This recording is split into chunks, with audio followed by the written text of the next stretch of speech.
Top quality और consistent performance के लिए सिर्फ सिल्वर पंप नाम याद रखना।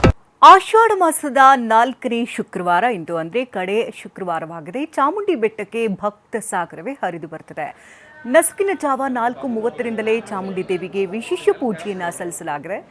ಇನ್ನು ಸಿಂಹವಾಹಿನಿ ಅಲಂಕಾರವನ್ನ ಮಾಡಲಾಗಿದೆ. ಚಾಮುಂಡಿ ಉತ್ಸವ ಮೂರ್ತಿಗೆ ಕಣ್ಣು ಕೋರೈಸುವಂತಹ ಅಲಂಕಾರ ಇದು. ಚಾಮುಂಡಿ ಬೆಟ್ಟಕ್ಕೆ ಖಾಸಗಿ ವಾಹನಗಳನ್ನು ನಿರ್ಬಂಧಿಸಲಾಗಿದ್ದು, ಲಲಿತ ಮಹಲ್ ಮೈದಾನದಿಂದ ಉಚಿತ ಬಸ್ ವ್ಯವಸ್ಥೆ ಕೂಡ ಕಲ್ಪಿಸಲಾಗಿದೆ.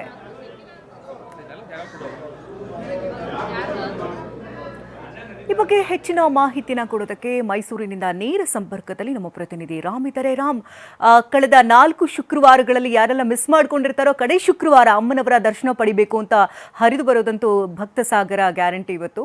ಸೊ ಹೇಗೆ ಕಂಡು ಬರ್ತಾ ಇದೆ ಅಲ್ಲಿನ ದೃಶ್ಯಗಳು, ಯಾವ ರೀತಿ ಅಲಂಕಾರವನ್ನ ಮಾಡಲಾಗಿದೆ, ಹೇಗಿದೆ ಅಲ್ಲಿನ ಸಂಭ್ರಮ?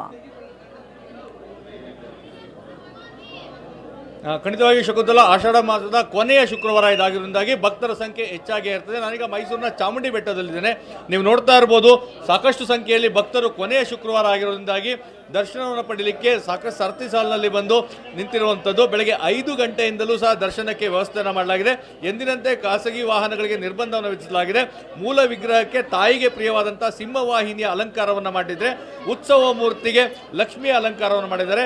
ಸೊ ಸಾಕಷ್ಟು ಸಂಖ್ಯೆಯಲ್ಲಿ ಭಕ್ತರು ಇಲ್ಲಿ ಆಗಮಿಸಿ ದರ್ಶನ ಪಡೆಯುವಂಥ ಕೆಲಸವನ್ನು ಆಗ್ತಾ ಇದ್ದಾರೆ. ಇವತ್ತಿನ ವಿಶೇಷತೆ ಏನು, ಈ ಬಗ್ಗೆ ಮಾತಾಡಲಿಕ್ಕೆ ದೇವಸ್ಥಾನದ ಪ್ರಧಾನ ಅರ್ಚಕರಾದಂಥ ಡಾಕ್ಟರ್ ಶಶಿಶೇಖರ್ ದೀಕ್ಷಿತ್ ನಮ್ಮ ಜೊತೆಗಿದ್ದಾರೆ. 4ನೇ ಶುಕ್ರವಾರ ಭಕ್ತರು ಹೆಚ್ಚಾಗಿ ಬಂದಿರ್ತಾರೆ. ಏನೆಲ್ಲ ಅಲಂಕಾರಗಳಾಗಿದೆ, ಏನೆಲ್ಲ ಪೂಜೆಗಳಾಗಿದೆ? ಸರ್ವಮಂಗಳ ಮಾಂಗಲ್ಯ ಶಿವೇ ಸರ್ವಾರ್ಥ ಸಾಧಕೆ ಶರಣ್ಯೇ ತ್ರಿಂಬಿಕೆ ಗೌರಿ ನಾರಾಯಣಿ ನಮೋಸ್ತುತೆ. ಆಷಾಢ ಮಾಸದ 4ನೇ ಶುಕ್ರವಾರ ಎಂದಿನಂತೆ ಬೆಳಗ್ಗೆ 3:30ರಿಂದ ಮಾನ್ಯ ರುದ್ರಾಭಿಷೇಕ, ಪಂಚಾಮೃತಾಭಿಷೇಕ ಹಾಗೂ ಸಹಸ್ರನಾಮ ಅರ್ಚನೆ ತ್ರಿಸಿದ್ಧಿಯಾಗಿರ್ತಕ್ಕಂಥದ್ದು. ಗರ್ಭಗುಡಿಯಲ್ಲಿರ್ತಕ್ಕಂಥ ತಾಯಿಗೆ ಸಿಂಹವಾಹಿನಿ ಅಲಂಕಾರ ಇಂದಿನ ವಿಶೇಷವಾಗಿರ್ತಕ್ಕಂಥದ್ದು. ಹಾಗೆ ಹೊರಗಡೆ ಇರ್ತಕ್ಕಂಥ ಉತ್ಸವ ಮೂರ್ತಿಗೆ ಮಹಾಲಕ್ಷ್ಮಿ ಅಲಂಕಾರ ಆಗಿದ್ದು ವಿಶೇಷ, ಹಾಗೂ ವಿವಿಧ ಬಗೆಯ ಹೂಗಳಿಂದ ಅಲಂಕಾರ ಆಗಿದ್ದು ಇಂದಿನ ವಿಶೇಷವಾಗಿರ್ತಕ್ಕಂಥದ್ದು. ಶಕ್ತಿ ದೇವತೆಗಳಿಗೆ ಆಷಾಢ ಮಾಸದಲ್ಲಿ ಹೆಚ್ಚು ಪೂಜೆ ಮಾಡ್ತಕ್ಕಂಥದ್ದು ಒಂದು ಸನ್ನಿವೇಶ. ಅದರಿಂದ ಭಕ್ತಾದಿಗಳು ಹೆಚ್ಚಿನ ಸಂಖ್ಯೆಯಲ್ಲಿ ಬಂದು ತಾಯಿ ಕೃಪೆಗೆ ಪಾತ್ರ ಆಗಬೇಕು ಅನ್ನೋದೇ ನಮ್ಮ ಆಸೆ ಆಗಿರ್ತಕ್ಕಂಥದ್ದು. ಶಕುಂತಲಾ, ಇದು ಶಶಿಶೇಖರ್ ದೀಕ್ಷಿತ್ ಅವರ ಮಾತು. ನಾಡು ಸುಭಿಕ್ಷವಾಗಿರಲಿ, ಎಲ್ರಿಗೂ ಒಳಿತಾಗಲಿ ಅಂತೇಳಿ ತಾಯಿಯಲ್ಲಿ ಬೇಡುವಂಥದ್ದು. ಮತ್ತು ಆಷಾಢ ಮಾಸದಲ್ಲಿ ಶಕ್ತಿ ದೇವತೆಗಳನ್ನು ಆರಾಧಿಸಿದರೆ ಎಲ್ಲವೂ ಒಳಿತಾಗ್ತದೆ ಅನ್ನೋ ನಂಬಿಕೆಯಿಂದ ಹೆಚ್ಚಿನ ಭಕ್ತರು ಆಗಮಿಸಿದ್ದಾರೆ. ಶಕುಂತಲಾ, ಧನ್ಯವಾದ ರಾಮ್, ತಮ್ಮ ಲೈವ್ ಅಪ್ಡೇಟ್ಸ್ಗಾಗಿ.